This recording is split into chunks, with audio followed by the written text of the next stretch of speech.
اعلان نبوت فرمایا تھا، جب نبوت کا اعلان فرمایا تھا مسجد حرام میں اللہ کے حبیب تشریف لے گئے. اے لوگو سن لو، اللہ کے علاوہ کوئی معبود نہیں، صرف وہی عبادت کے لائق ہے. اللہ کے حبیب جب لوگوں کو پیغام حق دے رہے تھے تو وہ بدبخت اللہ کے حبیب پر حملہ کر دیتے ہیں، مارتے ہیں. ایک بدبخت نے ایک چادر اللہ کے حبیب کی گردن میں پھنسائی اور اس قدر کھینچا کہ اللہ کے حبیب زمین پر تشریف لے گئے، زمین پر گر پڑے. حضرت ابو بکر کو خبر ہوئی، دوڑتے ہوئے گئے. اے دشمنان اسلام، تم اس ذات پر ظلم کر رہے ہو جو تمہیں صرف ایک خدا کی عبادت کی دعوت دیتا ہے، تم اس پر ظلم کیسے کر سکتے ہو؟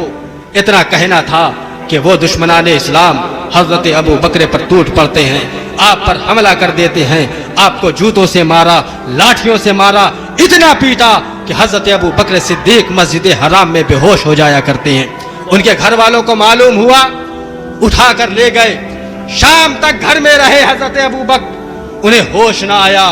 لیکن جب شام کو ہوش آیا تو آپ جانتے ہیں کہ سب سے پہلا کلمہ ان کی زبان پر کیا تھا؟